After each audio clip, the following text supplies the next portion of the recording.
ते नियोजन म्हणजे फ्लॉलेस नियोजन, म्हणजे कुठल्याही चुकीसाठी तिथं काय म्हणतात त्याला, जागाच नाही. अशा पद्धतीचं नियोजन कसं करता येईल याचं सगळ्यात मोठं उदाहरण इतिहासातलं म्हणजे सुरतेची लूट. ज्यावेळेस पुण्यामध्ये शाहिस्तेखान 3 वर्ष लाखाची फौज घेऊन महाराष्ट्रात पुण्यात येऊन बसला होता, त्यावेळेस शाहिस्तेखानाने महाराष्ट्राचं प्रचंड नुकसान केलं, स्वराज्याचं प्रचंड नुकसान केलं, रयतेचं नुकसान केलं.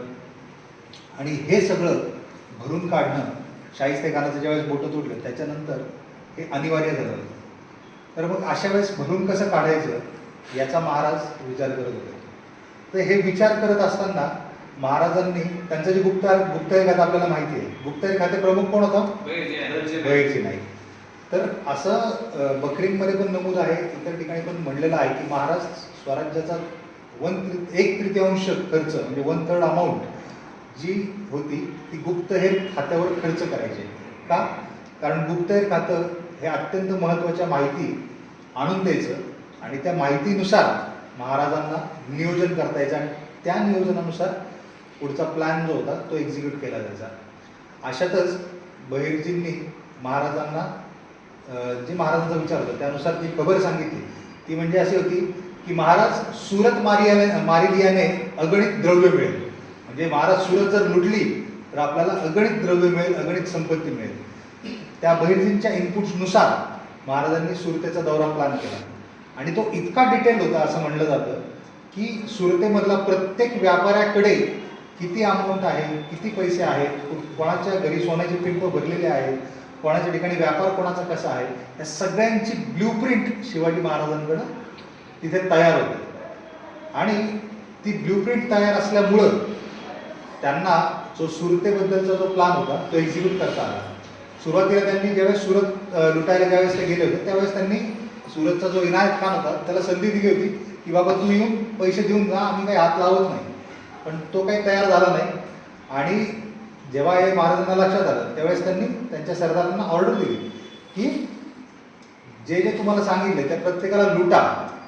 आणि असं म्हणलं जातं की त्या क्षणी कोणाच्या खिशात किती रुपये असतील याची सुद्धा महाराजांकडे खबर होती.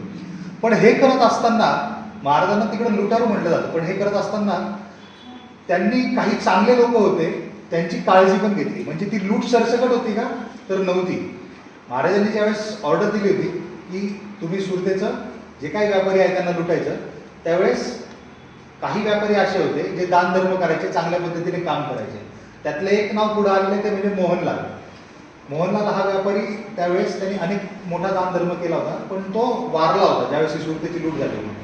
महाराजांना त्याच्याबद्दल माहिती होती. महाराजांनी काही शिपाई जे होते, मराठ्यांचे मावळे जे होते, ते मावळे मोहनलालच्या घरापुढे तिथं तैनात ठेवले की जेणेकरून त्यांच्या घराला हात लावू नये.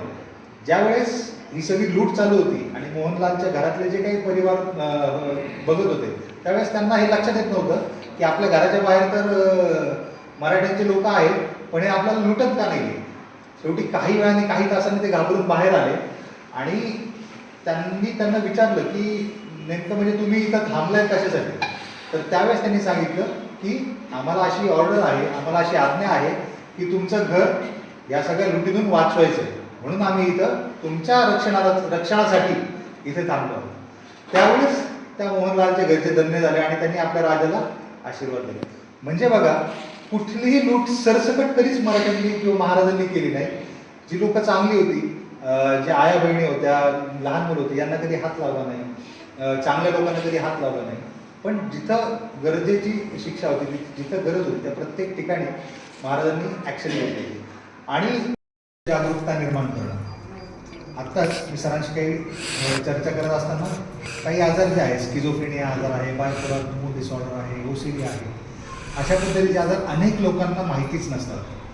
तर हे आजार कशा पद्धतीचे आहेत, याच्याशी अंधश्रद्धा कशा पद्धतीने जोडलेल्या आहेत, करणी, भानामती, भूताटकी, अशा पद्धतीचा हा प्रकार म्हणजे नेमका काय असतो. तर हे आपल्याला माहीत नसल्यामुळं त्याबद्दलचं गूढ वाढत जातं आणि मानसिक आजारांसंदर्भातलं जे काही वलय आहे ते अजूनच गूढ होत जातं.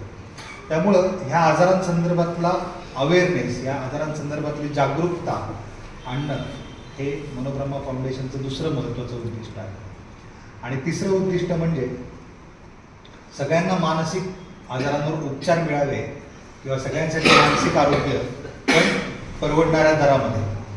तर या 3 उद्दिष्टांवर मनोब्रह्मा फाउंडेशन योग्य पद्धतीने काम करत आहे आणि मुळात छत्रपती शिवाजी महाराजांच्या प्रेरणेने, त्यांच्या आशीर्वादाने, त्यांच्या विचारांनी आपण हा मार्गक्रमण चालू केला आहे. हे आजच्या तरुण पिढीला किंवा आजच्या पिढीला किंवा कदाचित आधीच्या पिढीला खरंच कळलंय की नाही ही शंकाच आहे. महाराजांचं जे काही विचार आहेत ते आपण आचरणात आणणं, त्यांनी जी दूरदृष्टी आपल्याला दिली आहे, त्यांनी जो विचार दिला आहे, त्यांचे जे गुण आहेत, हे आपण अंगीकारू शकतो का? हे आपण आपल्या समाजात रुजवू शकतो का? हे जर आपण करू शकलो तर ती खरी महाराजांसाठी मानवंदना असेल. तर हे सर्व आपण केलं पाहिजे. आपल्या संस्थेबद्दलची माहिती सांगायची झाली, तुम्हाला सगळ्यांना माहिती आहेच, तरी मी 2 शब्द त्याबद्दल सांगतो की मनोब्रह्मा फाउंडेशन ही जी संस्था आहे ही मानसिक आरोग्यावर काम करते. मुळात 3 उद्दिष्ट या संस्थेचे ठरलेले आहेत. यातलं पहिलं उद्दिष्ट म्हणजे मानसिक आजारांना सर्वसामान्य आजारांचा दर्जा देणं. तुम्ही म्हणाल नेमकं काय?